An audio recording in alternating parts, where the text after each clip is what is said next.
Assalamualaikum warahmatullahi wabarakatuh. Perkenalkan, nama saya Putra Herian Gagah Perkasa dengan F1D022087. Pada kesempatan kali ini saya akan mempresentasikan hasil dari mini project PTS saya yang bertemakan data tilang. Pertama-tama saya akan menjelaskan file.env terlebih dahulu. Pada file ini berisi data port, host, user, password, dan nama database, yang mana portnya 5000, nama database hostnya localhost, database usernya root, database portnya kosong, dan database name-nya itu db._uts_web_lanjut. Lalu selanjutnya di sini kita akan pindah ke file database.js yang berada pada folder config.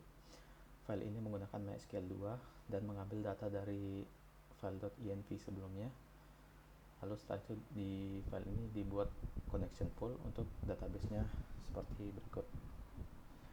Lalu selanjutnya sini kita akan berpindah ke tilang.js yang berada pada folder models. File tilang.js ini berisi fungsi CRUD yang akan digunakan.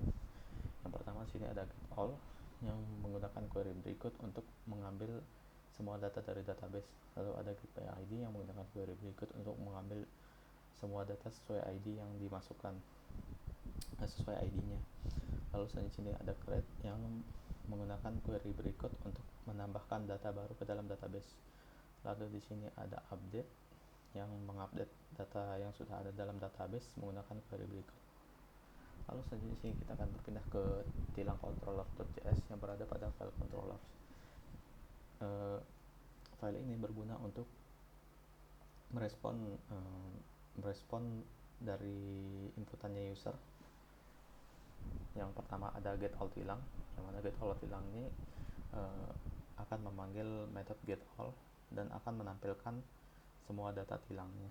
Lalu di sini ada getTilang by ID yang akan memanggil method getById, dan apabila data dari ID yang dimasukkan tidak ditemukan, maka akan dimunculkan pesan seperti berikut. Apabila ada, maka akan ditampilkan datanya.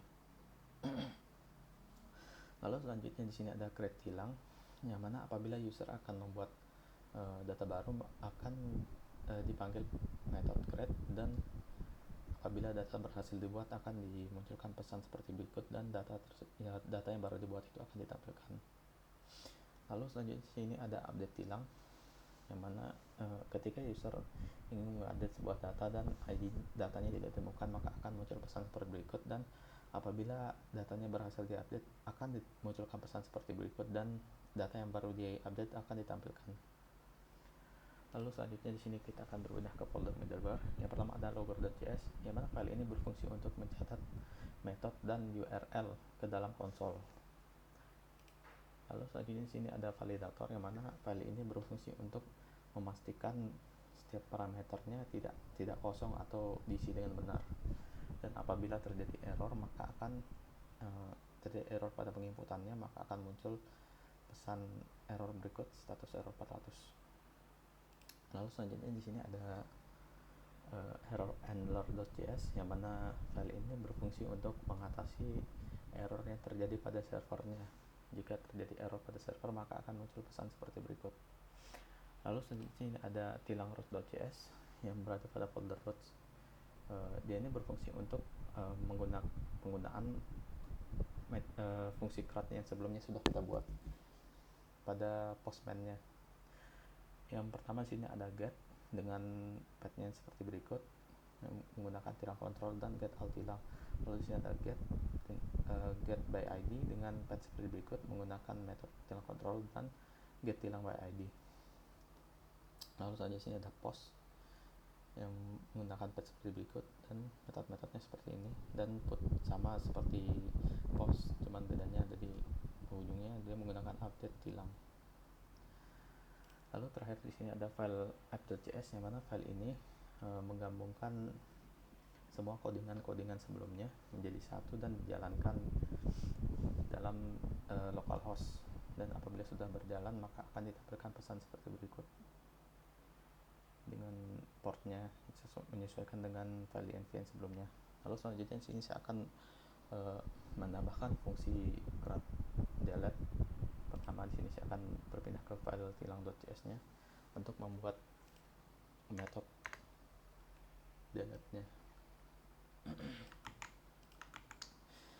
sini saya akan mengganti namanya menjadi dialog. Lalu di sini kita akan membuat query-nya.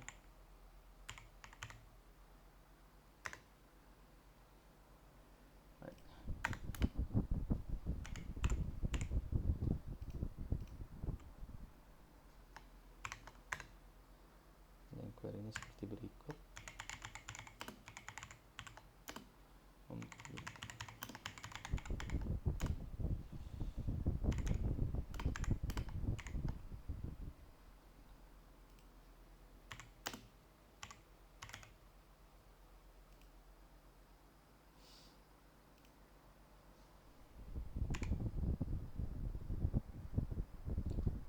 Lalu setelah itu kita akan buat pesan yang akan dimunculkan apabila data sudah berhasil dihapus.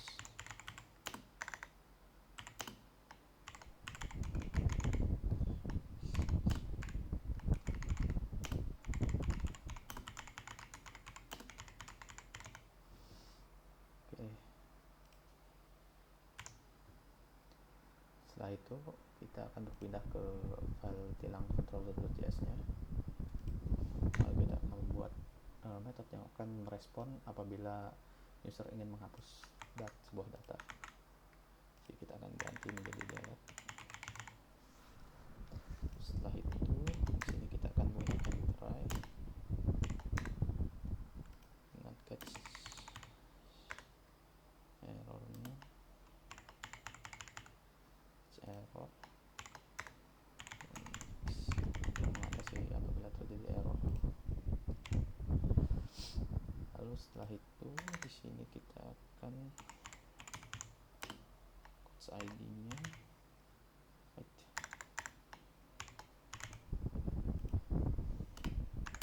dan request parameter.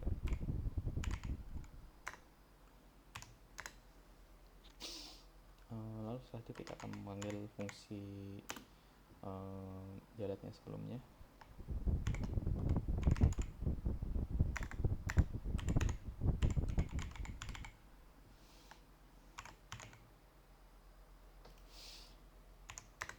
Lalu setelah itu kita akan membuat respon berupa respon JSON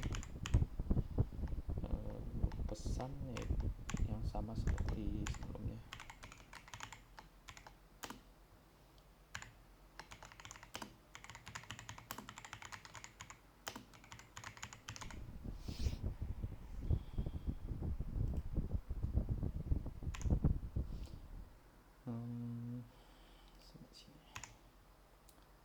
Lalu setelah itu kita pergi terakhir ke tilang routes.js untuk menghubungkannya dengan Postman.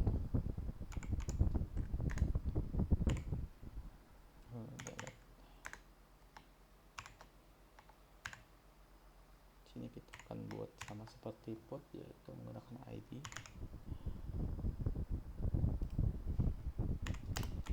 Kita menggunakan tilang controller dan tilang.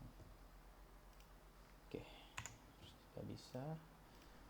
Sekarang kita jalankan codingannya.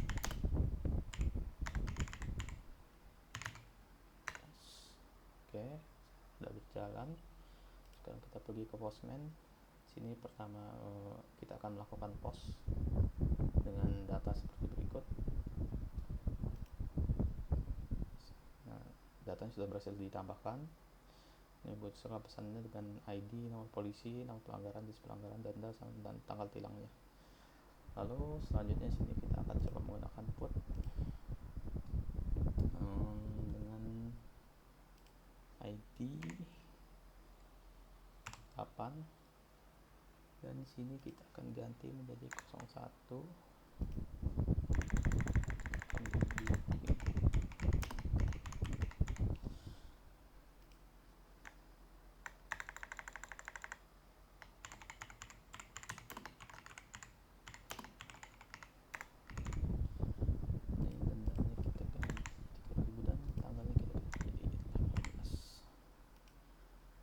Coba sekarang kita masukkan. Data tilang berhasil diperbarui seperti berikut. Nah, selanjutnya sini kita akan coba get tadi yang data sebelumnya sudah kita buat, yaitu dengan ID 7 seperti berikut ditampilkan. Lalu selanjutnya di sini kita delete, kita coba hapus data yang ini. Oke, datanya sudah berhasil dihapus. Kesimpulan dari saya, dari UTS mini project ini saya dapat belajar untuk membagi folder-foldernya agar lebih gampang untuk didebug. Seperti di sini kan ada config, controller, middleware, models, root, dan semacamnya. Jadi dia tuh nggak terlalu numpuk-numpuk dan lebih mudah untuk diatur. Mungkin sekian saja dari saya. Terima kasih banyak atas perhatiannya dan mohon maaf apabila ada kata-kata yang salah. Wassalamualaikum warahmatullahi wabarakatuh.